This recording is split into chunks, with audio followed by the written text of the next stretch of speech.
키움증권 해외 주식 수수료 0.07%, 환전 후대 95%, 비대면 계좌만 있으면 누구나 신청 가능.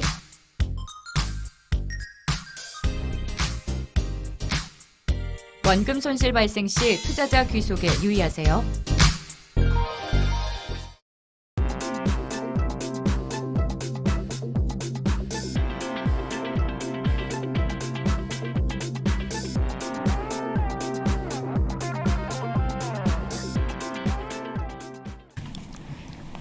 마인드마이너 송기령 부사장의 데이터로 세상을 읽어보는, 그러니까 데이터에 기반하여서 뭐 다른 팩트가 아닙니다. 데이터들에 있어서의 우리가 시장에서 무엇을 또 집중해서 봐야 하는지 여러분들이 궁금하시다면 이 강의를 또 함께 보시면 좋을 것 같습니다. 네. 미국 시장 궁금하다면 이분과 함께 하죠. 네, 그렇습니다. 예, 미국 주식에 미치다 이항윤 교수 함께합니다. 어서 오세요. 네, 안녕하세요. 네, 이항윤입니다. 반갑습니다.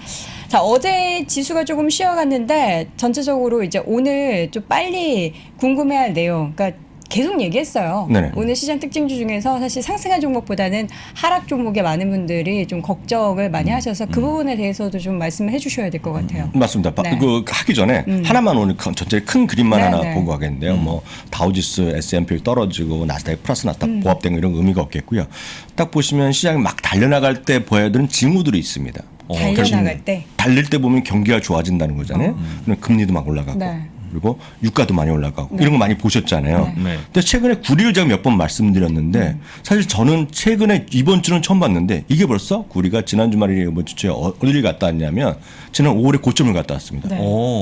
이건 잘 익숙하지 않았던 그림입니다. 저도 그래서 이거를 저는 중간 정도 왔다고 생각했거든요. 회복에. 근데 3분의 2 정도 왔다고 하는데 이게 벌써 갔다 온 거죠. 그래서 이게 보면 전체적으로 경기가 회복에 대한 그런 속도가 조절이 나온 거죠. 그래서 이 모든 것들이 오늘 3대 지수의 흐름, 특히 S&P 500과 전 같은 맥락이기 때문에 오늘 주가보다는 이런 걸 보시면서 좀 시장에서 약간 숨고르기. 그리고 어제 이제 본부장도 말씀하고 저도 너무 지금 올라가고 있기 때문에 약간 쉬어야 된다. 그런 얘기를 느낌으로 뭐 나쁘다고 그런 게 아니라 그런 것도 있다. 그리고 10월 말에는 저도 약간 쉬었다. 그리고 11월에 우리가 기대하는 11월 초에 바로 2일, 3일 날인가요? 바로 연준에서 테이퍼링 시작한다. 얘기를 공식적으로 발표할 거 아니에요. 언제라는 얘기를 발표하겠죠. 언제라는 그렇죠. 얘기를. 네. 그러니까 그런 것들에 대한 시장에 영향이 있을 텐데 그걸 너무 우리가 등한시하면 안 된다라는 정도 말씀드렸고요. 오늘 핵심적인 건 이제 비자죠. 비자가 6.9%가 떨어져서 저도 이제 개인적으로 보면 비자 주주고 오랫동안 주주고 물론 마이크로소프트 다 있지만 비자는 그럼 짜증이 나죠. 근데 전체적으로 이제 그 다우지수를 오늘 끌어내리는 가장 대표적인 종목이 되겠습니다. 2, 3%까지는 됐는데 6, 7%가 떨어져 많이 좀 떨어져 갖고요. 올해 지금 4월부터 올라간 건 한 방에 다 떨어졌는데요. 수치부터 몇 가지만 확인해 드리겠습니다. 많이 보신 분들 계시겠지만 비자 1분기에 대한 실적. 왜 1분기냐면 비자는 4분기가 끝났습니다. 이번에 새로운 분기가 들어갔는데 4분기 실적에는 연간 실적 다 좋았어요. 아주 좋게 나왔는데 1분기에 대한 실적 전망이 저희 어저께 방송하고 끝나고 IR을 통해서 컨퍼런스에서 나왔는데 이 부분이 이제 월가 기대가 이해가 났다는 겁니다. 이 부분이 핵심이 되겠는데 두 가지가 있는데요. 첫 번째 이겁니다. 비자 기준으로 1분기 매출 성장률이 하이어 틴이라는 표현을 썼습니다. 10대 후반대. 그러니까 17, 18, 19% 정도로 전망했는데 월가에서는 이게 지금 35% 정도 될 거라고 예상했던 거죠. 그러니까 월가의 눈높이를 절반밖에 못 맞췄다. 그래서 오늘 내려가는 것이 되겠고요. 구체적으로 보면 최소한 4군데가 오늘 목표 주가를 변경했는데요. 3군데는 목표 주가를 내려놨습니다. 투자기 여전히 다 매수인데요. 실제로 보면 JP모건이 한 $10 올린 걸 제외하고는 많게는 뭐 $13 내린 것도 있고 $20 내리는 곳이 레이먼스가 좀 컸죠. 모건 스탠리는 $2 내렸는데 이런 것들이 있겠고요. 네. 실제로 뭐 하나가 더 있습니다. 지금 하나 더 있는 것은 이제 월스트리트에서 단독으로 뜬 기사. 사실 저는 이것들이 더 영향을 미쳤다고 보거든요. 실제로 올 봄부터 반독점 이슈가 계속 이제 조사한다는 얘기는 계속 있었는데 네. 오늘 월스트리트에서 단독 익스클루시브로 뜬 것이 법무부에서 반독점 관련해서 기업들이 있잖아요. 그러니까 핀테크 기업들이 있잖아요. 같이 거래하는 애들 스퀘어나 페이팔, 스트라이프 등의 핀테크에 대해서 인센티브를 좀 주는데 여기에 뭔가 좀 더 준 거거나 뭔가 좀 있었다는 얘기죠. 그래서 요걸 좀 조사한 데는 얘기를 하면서 오늘 주가 좀 떨어지는 요인이었다라고 보셔야 되겠고 요게 좀 사실 더 컸다라고 보죠. 그러니까 저희가 그러면 네네. 교수님 끝나고 네. 더운 데 가서 긁적 카드를 제가 그 말을 하려고 했거든요. 그러면 저도, 이 부분은 이제 비자 하나만 갖고 계시면 주주분들. 약간 속이 상하지만 네. 큰 데서 다양한 포트폴리오 갖고 계신 분들이면 그 중에 하나다. 그리고 좀 시간이 걸린다 이건죠. 근데 비자는 결제를 할 때도 수수료가 가지만 저희가 취소해도 수수료를 받잖아요. 그러면 그러니까 이제 결제하고 취소하시면 돼요. 돈을 버는데 그렇다고 해서 하면 전 그거를 저희 와이프도 많이 하잖아요. 왜냐하면 그렇게 유도합니다. 홈쇼핑에서도 유도를 합니다. 언제라도 취소 가능하다 그러는데 그렇죠. 근데 환불 고생하신 가능하다. 분들 때문에 제가 죄송합니다. 그쵸, 그쵸. 그렇군요. 예. 택배하고서 얼마나 네. 피곤하고 종이 맞아. 박스는 얼마나 낭비입니까? 그래서 그렇게 하면 안 되죠. 네. 근데 좀 그럴 때마다 죄송합니다. 차지를 하는 거가 되겠고요. 네. 그러니까 많은 분들이 요즘 보면 BNPL 때문에 손해가 난다는데 BNPL도 여러 개가 있거든요. 그래서 대부분의 또 BNPL도 이 비자 라인을 통해서 갑니다. 그래서 그렇지만 또 일부는 이제 우리나라도 할부금액 단독으로 하는 애들 있잖아요. 라인을 안 쓰는 애들은 거기에 약간 마이너스 나오는 게 있겠지만 그보다는 결국은 소비의 변수인데 지금 앞서 말씀드렸던 소비에 대한 시각이 아직까지 속도의 차이가 있을 뿐이다. 그래서 결국 이거는 많은 분들이 소비를 하면 되는 부분이라고 네. 일단 넘어가시면 되겠고요. 네. 하여튼 기다리셔야 되겠습니다. 지금 단기간으로 보면. 알겠습니다. 예, 알겠습니다. 좋았던 종목 뭐 마이크로소프트 알파벳 얘기 간단하게 좀 해보죠. 네. 마이크로소프트 이제 그 사상체 효과 나왔는데 이거보다는 오늘 이걸로 보여드리겠습니다. 알파벳도 뭐 좋게 나왔고 다 있는데 바로 이걸로 넘어가면 좋을 것 같은데요. 딱 이거죠. 지금 왕자의 게임이 좀 붙었죠 또. 이게 보시면 많은 분들이 이제 주가를 보시는데 저나 이제 이런 것들은 다른 뉴스를 또 찾아보거든요. 오늘 현재요. 이게 그 미국의 시가총액은 계산하니까 딱딱 떨어지지 않습니다. 왜냐하면 그 언제라도 이제 주식을 더 자사주하는 경우도 있고 여기서 이제 걔네들이 그 직원들이 더 다시 내는 것도 있기 때문에 옵션 스탁 옵션 같은 게 바뀌지만 지금 현재로 지금 야후 파이낸스 기준으로 보면 지금 오늘 현재 가격에다 바로 밸류가 나오잖아요. 마이크로소프트가 2조 4,300억 달러입니다, 지금요. 와. 애플이 2조 4,600억 달러인데 이게 붙었습니다. 그래서 예를 들어서 마이크로소프트가 오늘 조금 올라가고요. 아시다시피 애플은 이제 내일 아침 새벽에 실적 발표하는데 조금 미스 나거나 어찌됐건 애플은 실적은 좋게 나올 텐데 애플의 모든 관심은 서플라이 체인에 대해서 내일 얘기를 나올 거거든요. 그게 몸통 관심이 있는데 그거 약간 흘러내리면 내일 바뀔 수도 있고 아니면 모레 바뀔 수도 있죠. 그래서 이 부분이 중요하겠고요. 아시다시피 마이크로소프트, 애플은 영원한 이제 라이벌이인데 2000대 초반에 이제 마이크로소프트가 1등이었죠. 그렇습니다. 전체 시가 중에. 다만 이제 닷컴 버블이 지나고 스티브 잡스 그 빌 게이츠가 그만두고 저 인고의 시대를 지났던 경우가 있었잖아요. 그래서 사티아 나델라. 그분 좀 아직도 기억이 안 납니다. 사티아 나델라 오기 전에는 인구의 시기를 겪었잖아요.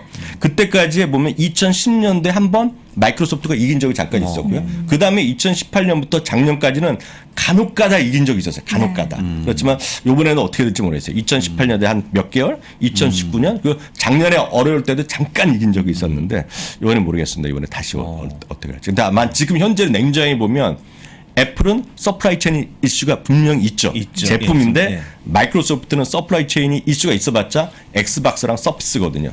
아시다시피 여러분들이 다운로드 받는데 무슨 서플라이 체인 이슈가 있겠습니까? 그렇죠. 그건 아니거든요. 약간 유리하다면 보고 있는데 하여튼 이런 것들이 시장에 지금 핵심적인 좀 관점 포인트다라고 일단 보셔야 되겠고요. 네. 어저께 혹시 기억나세요? 실적 시즌이 항상 비슷했던 기업들. 네. 두 개를 제가 쇼피파이, 말씀드렸잖아요. 테러다인. 테러다인이 어저께 장 시작하기 전, 오늘 시작하기 전에는 쇼피파이가 나오는데 네. 테러다인 100%라고 말씀드렸잖아요. 맞습니다. 예. 오늘 어떻게 보셨는지 모르겠는데 이번에도 또 1.43달러 예측인데 1.59달러가 났어요. 근데 재미나는 거가 보통 평균적으로 보면 1.6% 정도 올랐다고 말씀드려요. 오늘은 좀 심했습니다. 7% 올라갔어요. 그래서 이런 게 있겠고요. 하여튼 오늘은 쇼피파이인데 모르겠습니다. 어떻게 될지. 통계일 뿐이니까요. 그냥 재미삼아서 보시면 되겠고요. 네. GM과 포드만 약간의 차 요것까지만 말씀드리고 또 오늘 다른 주제를 말씀드리겠는데요. 네. GM은 오늘 실적 좋게 발표했어요. 장 전은 왼쪽이고 장 마감은 포드입니다. GM은 다 좋게 나왔어요. 매출은 거의 비슷하게 맞출 수밖에 없겠고요. 이익은 GM이나 포드보다 80% 정도 상회해서 슈퍼 깜짝 실적이 나왔는데 GM은 다만 순현금의 전망을 하향시켰고요. 포드는 연간 가이던스 상향시켰어요. 그래서 정규장에서 GM이 5% 떨어질 때 포드도 덩달아 같이 떨어졌습니다. 네. 근데 2% 이상 떨어졌는데 오늘 시간에서는 4% 올라가거든요. 지금 8.9% 오릅니다. 얼마요? 16달러. 8.9%요. 8.9%요? 네, 포드. 제가 포드는 모르겠습니다. 포드는 이제 그 작년 11월에 제가 웃으면서 네. 농담 삼아서 7달러 수준이었거든요. 그 전에 4달러 때도 말씀하셨어요. 4달러 했더니 그때 얘기도 했죠. 부끄러워하시면서. 개인적으로 얘기해요. 개인적으로만 얘기하죠. 부끄러우면서 이걸 얘기하는 네, 그래서 제가 방송에서 얘기한 적은 없습니다. 네. 저희끼리 개인적으로 얘기했죠. 근데 하여튼 그러면서도 너무 좀 쪽팔리고 그래서 없어 보이잖아요. 페니스탁 같고 제 입장에서 그래서 금치고였어요. 네, 네. 2달 전에 제가 금치고를 공식적으로 해제했죠. 마음대로 얘기하시라고. 두 자릿수가 돼서. 네, 근데 저는 하여튼 내년에는 상당히 좋아질 거라고 보고 있는데 네. 목표는 뭐 저 마음속은 있지만 20달러만 가도 생큐죠. 20달러. 네, 최근 20달러. 목표 주가 20달러 제시하지 않았습니까? 그런 데도 있죠. 네, 있습니다. 근데 좀 마음속으로 딴 게 있지만 그건 너무 좀 허무맹랑한 얘기 같고 없어 보이고 그런 얘기를 하면 내피셜 얘기하는 거니까. 근데 20달러까지는 애널리스트들이 얘기하는 게 있다. 네. 있습니다. 거기까지만 예, 얘기하시면 예, 예. 되겠고요. 알겠습니다. 그러면 본론을 좀 들어가겠습니다. 제가 사실 어저께부터 말씀드리려고 했는데 네. 왜냐하면 이런 거는 많은 분들이 시장만 보기 때문에 약간 다른 걸 좀 보자는 관점에서 오늘 준비한 주제가 되겠는데요. 아시겠지만 올해 가장 많이 올라간 섹터는 에너지입니다. 그쵸. 에너지. 에너지. 두 번째가 혹시 뭔지 아시겠어요? 두 번째요? 네. 글쎄요. 전 자료를 봤지만 얘기하지 않겠습니다. 금융주라고 많이 얘기하시잖아요. 네네. 금융주나 있는데 네. 의외로 리츠입니다. 리츠. 리츠. 네. 얼마 전에 에너지가- 저희 이거 얘기 잠깐 하기로 했었잖아요. 네, 에너지가 55%고 리츠가 30% 이상이 올라갔는데 이제 이런 것들이 다 실제로 에너지 리츠 이런 것도 2, 3%밖에 비중이 안 되고 네. 우리나라는 한국에서 이제 뭐 영크라고 부동산 많이 하시지 미국의 부동산까지 이러잖아요. 그래서 많이 오른 건 사실인데요. 이게 좀 실제로 어렵습니다. 그래서 간단하게 이제 정리해드리면 리츠도 수만 가지가 있습니다. 그쵸. 오피스가 있고 소매점이 있고요. 소매점. 예를 들어서 대표적인 것이 사이먼 프로퍼티 그룹입니다. 네.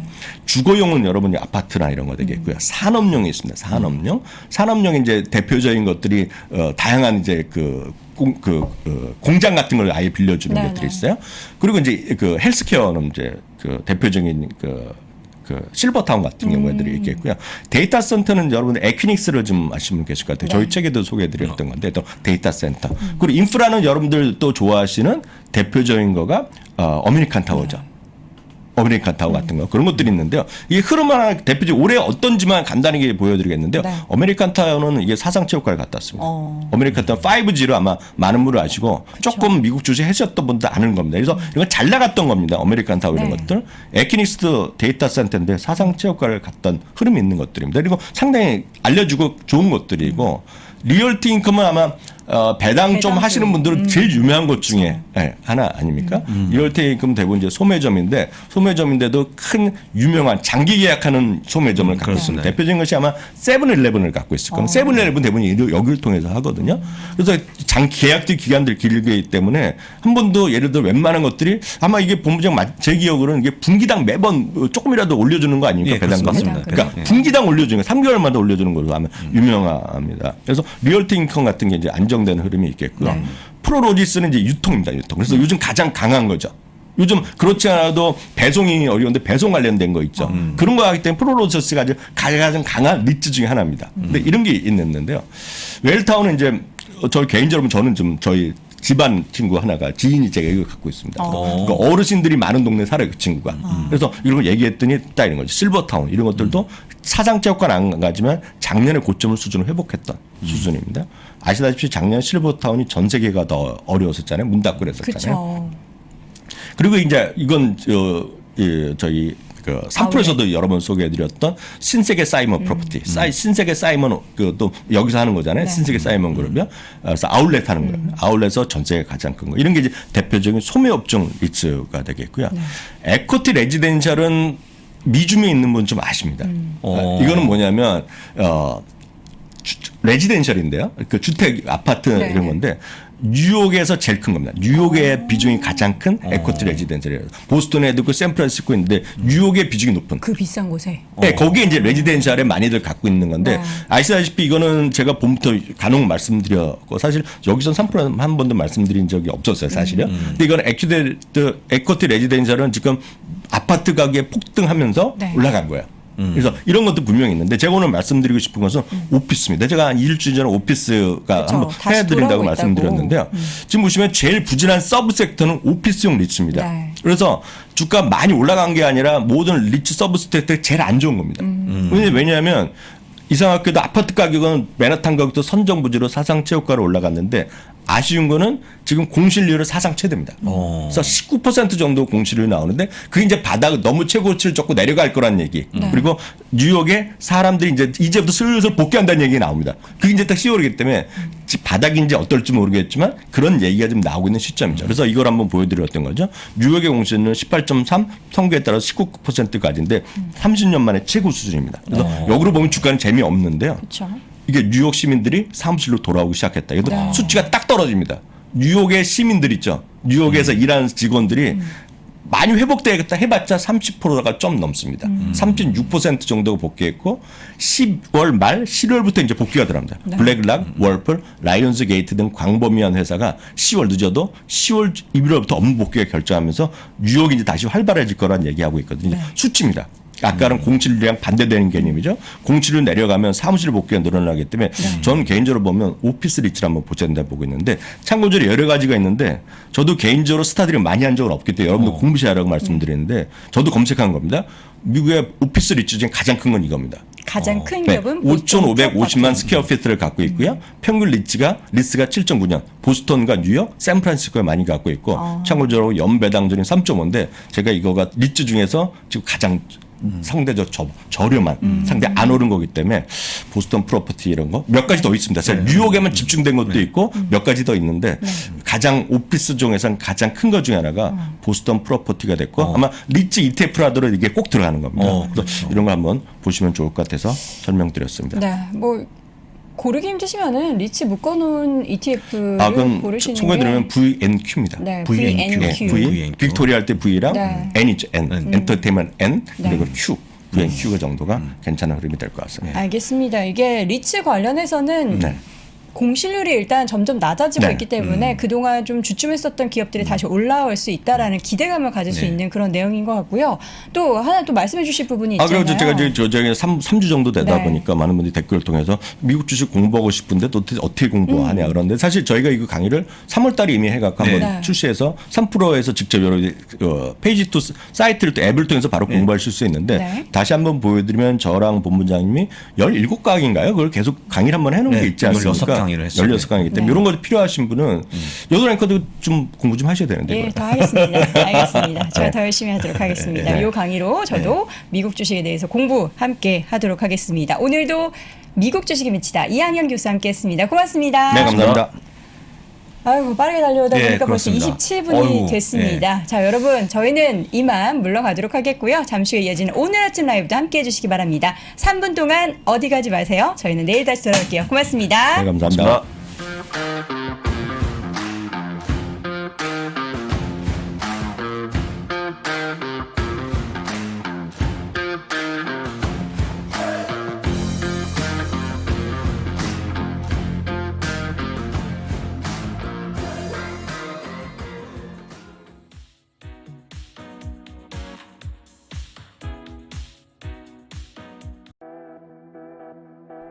테슬라 주식 100주를 가지고 추가로 150주를 매수할 수 있는 방법은?